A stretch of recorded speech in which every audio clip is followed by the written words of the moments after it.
好序列好歌在樊登老师新书主角模式的演讲摘要分享。很多话只要一押韵，就会让人一不小心觉得很有道理。像是大家熟悉的不听老人言，你是不是已经准备接下一句吃亏在眼前？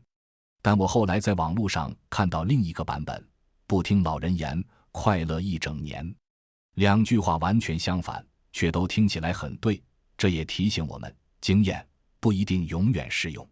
倪匡老师曾说过一句我很喜欢的话，这个世界之所以会进步，是因为下一代不听上一代的话。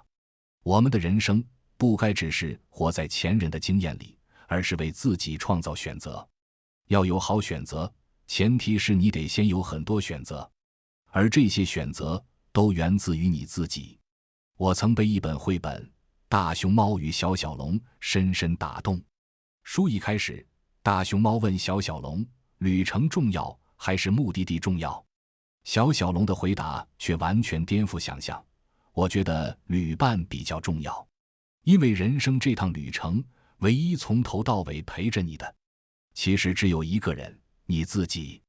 而有时候，自己既是最重要的旅伴，也可能是最大的敌人。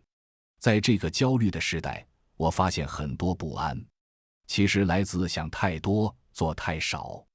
我们常被提醒要想清楚，但事实是，你不可能用过去有限的能力想清楚未来无限的可能。真正降低焦虑的方法，不是多想，而是行动。只要开始输出，就有机会修正；只要行动，就能前进。成长也从来不是一蹴可及，它来自于3个关键：少一点、爽一点、久一点。把门槛降到低到不能再低，小到几乎不像努力才能走得久。不是完美了才开始，而是开始了才有可能变好。最后想送大家一句话：人生最大的失败，不是你做了却没成功，而是有一天回头看，对年轻的自己说，早知道我当初有做就好了。人生不做你会想一辈子，做了你会讲一辈子。以上分享，关注我，提升你的大脑认知。